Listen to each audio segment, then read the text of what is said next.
Hey, good morning. It's so great to be with you on this daily dose. It's a Monday morning, and I want to talk about kind of a tough, heavy, weighty subject that we don't discuss oftentimes in church. Although we did look at this in the book of Ezra as we made our way a new beginning, and I'll reference it in just a second. However, let me remind everybody, maybe you're new to the daily dose. I'm working through a list of verses, about 60 verses, passages that were really restorative to me during my leave of absence from, May to December. So anyways, here's what I want to talk about today. I want to talk about this idea of God's discipline, okay? God's discipline. See, I told you it's not like a fun subject, but very necessary to understand this and to really separate this out in our Christian theology and in your walk. Because oftentimes, if we're not careful, the enemy, listen to me, the enemy wants to deceive us, to give us a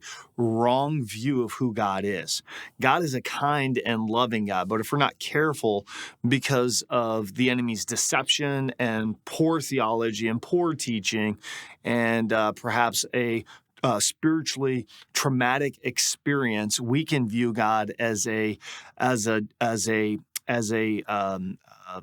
mean and an angry, a cosmic cop ready to cuff us and stuff us and, all those, but he is a kind and loving God. So how do we reconcile that with discipline? Well, first, let me just start with what we're all aware of as human beings.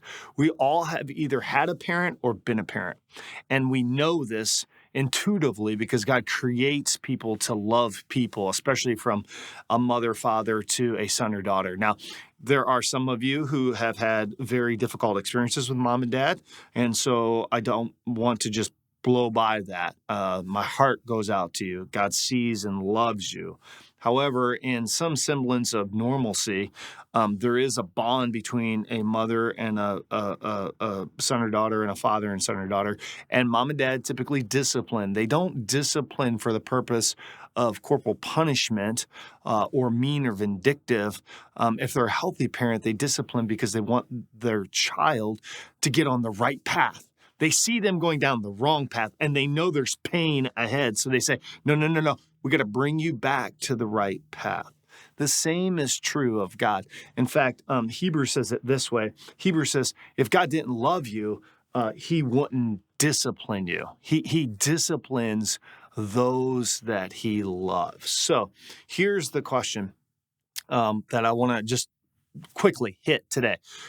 Two forms of discipline. First, God disciplines us because he's training us. And you can look at the Old Testament book of Job. Look at Job chapter 1. The enemy comes to God and basically says to God, you know why Job loves you so much? Because look how you bless him. And so God says, well, you know what? You can test him and he can go through some hard stuff, but you can't kill him. And so, which is a great reminder that nothing touches you and me unless it first passes through the hands of God. Like at the end of the day, God gave Satan the permission to even test Job. So God is in full control of everything in your life and in my life. Now, he uses those circumstances to train us, and they are a form of discipline. Just like if you go to the gym, when you do curls, right? You're tearing down that muscle.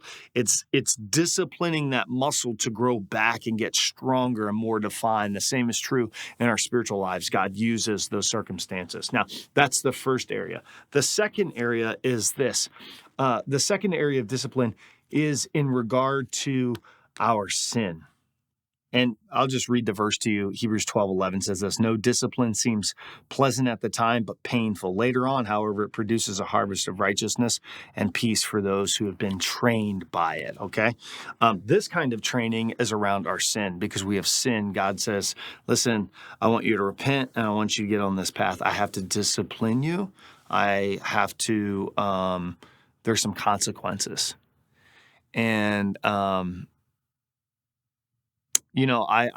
I want you to understand that I look at a portion of what I went through as a form of discipline from the Lord. I was disciplined for some sin in my life. And I want you to hear that and know that. because oftentimes I feel like spiritual leaders aren't good at confession, and I don't feel like confession is a one and done. I feel like we should be open about confessing our sin, and so I just want to say that again.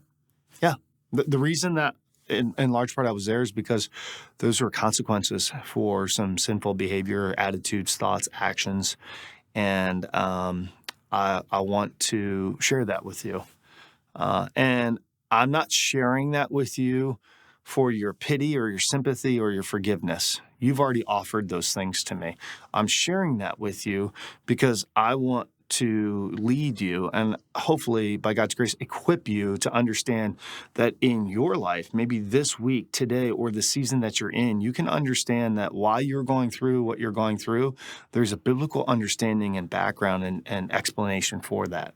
So if you feel like you're in a season of discipline, ask yourself, is God just training me like he did with Job, or is this the result of some sin and or the consequences? And if it is, repent, return, walk toward God. If it's just a training a training regimen, well, then you just got to say, hey, I'm in God's gym. And I'm going to get stronger. You can go to James 1, consider it pure joy when you go through some trials, some testing, because you know what's going to happen on the other side of that. You're going to be fully mature, complete, lacking no good thing. All right, I love you. I know it's a heavy thing on Monday, but I'm praying for you. We're going to have a great week together. See you tomorrow on The Daily Dose.